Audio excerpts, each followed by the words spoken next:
अक्सर हम बड़े बड़े हॉस्पिटल्स का नाम सुनते हैं और इनकी ब्रांचेस के बारे में भी बात करते हैं। 2019 तक हमारे देश में 69,000 प्राइवेट और पब्लिक हॉस्पिटल्स थे, जो अब तक बढ़कर और भी ज़्यादा हो गए होंगे। लेकिन क्या आप जानते हैं कि कॉरपोरेट हॉस्पिटल्स की पहली चेन बनाने वाला हॉस्पिटल ग्रुप कौन सा था? दोस्तों, कॉरपोरेट हॉस्पिटल्स की चेन बनाने वाला पहला ग्रुप था अपोलो हॉस्पिटल्स।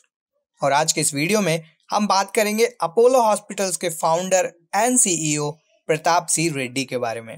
फ्रेंड्स, आज के इस वीडियो में हम बात करने वाले हैं अपोलो हॉस्पिटल ग्रुप के founder and CEO doctor Pratap C Reddy के बारे में। वीडियो में आगे बढ़ने से पहले आपने अगर अभी तक चैनल को सब्सक्राइब नहीं किया है तो चैनल को सब्सक्राइब कर लीजिए और पास बने बेल आइकन के बटन को हिट कर दीजिए, सो ऐसी ही हमारी आगे आने वाली वीडियोस का नोटिफिकेशन आपसे मिस ना हो। दोस्तों, डॉक्टर प्रताप सी रेड्डी का जन्म हुआ था 5 फरवरी 1933 को अरागोंदा, मद्रास प्रेसिडेंसी में। उनका पूरा नाम है प्रताप चंद्र रेड्डी। डॉक्टर प्रताप रेड्डी भारत के पहले corporate hospital group Apollo hospital के संस्थापक हैं। वे पेशे से एक हृदय रोग विशेषज्ञ हैं। उन्हें भारत में स्वास्थ्य सेवा के क्षेत्र में क्रांति लाने के लिए जाना जाता है। उन्होंने अपने इस कदम से कई लोगों को प्रेरित किया, जिसके चलते आज भारत में अपोलो ग्रुप के 750 से भी ज़्यादा कॉर्पोरेट हॉस्पिटल्स हैं। डॉक्टर प्रताप रेड्डी ने चेन्नई में स्टैनले मेडिकल कॉलेज से मेडिकल की डिग्री हासिल की थी और बाद में ब्रिटेन और यूनाइटेड स्टेट्स ऑफ अमेरिका में कार्डियोलॉजिस्ट के रूप में ट्रेनिंग हासिल की।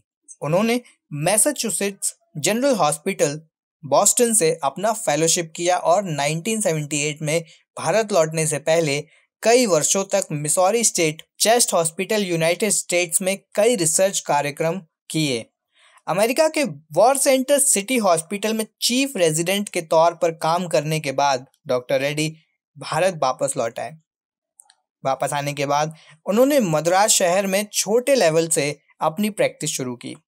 डॉक्टर रेड्डी को अपोलो हॉस्पिटल ग्रुप स्थापित करने का विचार तब आया जब एक मरीज अपने ओपन हार्ट सर्जरी के लिए टेक्सास नहीं पहुंच पाया और उसकी मौत हो गई क्योंकि उसके पास जरूरी रिसोर्सेज नहीं थे। इस घटना ने डॉक्टर रेड्डी को भारत में ही विश्व स्तरीय हॉस्पिटल खोलने के लिए प्रेरित किया। डॉक्टर रेड्डी एक ऐसा हॉस्पिटल बनाना चाहते थे जो आम लोगों के लिए और अधिक सुलभ और किफायती हो, यानी कम पैसे में ज़्यादा बेनिफिट। डॉक्टर प्रताप रेड्डी का सपना 1983 में साकार हुआ जब अपोलो हॉस्पिटल ग्रुप का पहला सेंटर चेन्नई में शुरू हुआ। 150 बेड वाले हॉस्पिटल से शुरुआत करने के बाद अपोलो ग्रुप ने कभी पीछे मुड़कर नहीं देखा और एक्सीलेंट परफॉर्मेंस करते हुए मेडिकल इनोवेशन, क्लिनिकल सर्विसेज और नई रिसर्च के क्षेत्र में लीडरशिप को बनाए रखा।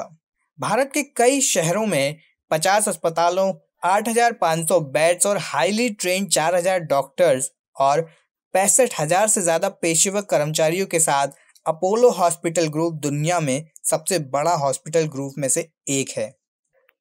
लगातार उन्नत चिकित्सा सेवाओं के लिए इन हॉस्पिटल्स को दुनिया के सबसे अच्छे हॉस्पिटल्स में गिना जाता है। इन हॉस्पिटल्स ने 120 देशों के लगभग 26 लाख लोगों का ट्रीटमेंट किया है। उनमें से 7 हॉस्पिटल तो ऐसे हैं जो कि JCI अक्रेडिटेड हैं। वो लोग जो JCI के बारे में नहीं जानते उनको बताना चाहेंगे कि JCI एक इंटरनेशनल संस्था है जो कि हॉस्पिटल को अक्रेडिटेशन यानी अनुमति देती है कि वो इंटरनेशनली पेशेंट्स को ट्रीट कर सकें। इसमें से 7 हॉस्पिटल ऐसे हैं जो अपोलो ग्रुप के भी हैं। डॉक्टर प्रताप सी रेड्डी ने प्राइवेट हेल्थ सर्विसेज के बेसिक स्ट्रक्चर में इंस्टीट्यूशनल चेंजेस लाने के लिए एक लीडर के तौर पर काम शुरू किया। इसके तहत उन्होंने पोस्ट ग्रेजुएट मेडिकल और nursing education, hospital administration, physiotherapy, clinical research और पैरामेडिकल प्रोग्राम्स के लिए अपोलो इंस्टीट्यूशन की स्थापना की।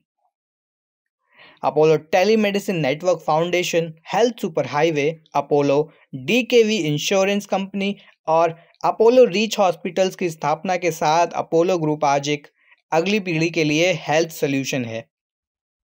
एक बार जब एक इंटरव्यू के दौरान उनसे पूछा गया कि प्राइवेट हेल्थ सेक्टर दिन ब दिन महंगा होता जा रहा है, तो उन्होंने कहा, सभी हॉस्पिटल्स चाहे वो प्राइमरी, सेकेंडरी या फिर टर्शरी हों, सभी को एडिशनली इंफ्रास्ट्रक्चर और एक्सपेंडिचर की ज़रूरत होती है। कुछ स्टेट्स के हॉस्पिटल ने अपने आईसीयू रूम्स के चार्जेस फिक्स कर दिए हैं, लेकिन वो भूल गए हैं कि आईसीयू में मौजूद पेशेंट्स की पहले कोमॉर्बिडिटीज़ को ट्रीट करना होता है, और वो ट्रीट होना भी चाहिए, जिसके पेशेंट्स को ज़्यादा पैसे देने पड़ते हैं। अगले क्वेश्चन में जब उनसे पूछा गया कि हॉस्पिटल्स हमारे विलेजेस तक क्यों नहीं पहुंच रहे हैं, तो उन्होंने कहा कि ऐसा नहीं है कि लोग गांव तक पहुंचने की कोशिश नहीं कर रहे हैं, लेकिन लोग अभी चैरिटेबल वर्क करके ऐसा कर रहे हैं, ना कि हॉस्पिटल शुरू करके। क्योंकि अब का समय टेक्नोलॉजी का है और टेक्नोलॉजी के लिए फंड करना उन्हें अजीब लग रहा है।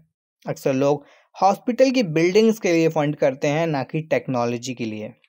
जब उनसे पूछा गया कि गवर्नमेंट से आप क्या चाहते हैं, तो उन्होंने कहा हर हेल्थ केयर प्रोफेशनल को सिखाया जाना चाहिए कि अच्छी हेल्थ केयर क्या होती है। इस डेकेड ने हमें ये सिखाया है कि अगर डायग्नोसिस में कोई गलती हो भी जाए तो भी उसे ठीक किया जा सकता है। अगले क्वेश्चन में जब उनसे पूछा गया कि ऐसा कहा जाता है कि हमें और मेडिकल कॉलेजेस की ज़रूरत नहीं है, आप इस बात से कितना एग्री करते हैं, तो उन्होंने कहा हमें ज़्यादा बेड्स की ज़रूरत है, लेकिन ट्रेनिंग के लिए हमें ज़्यादा कॉलेजेस की ज़रूरत है। लास्टली जब उनसे पूछा गया कि हेल्थ केयर का फ्यूचर क्या है, तो उन्होंने एक वर्ड में कहा टेली मेडिसिन।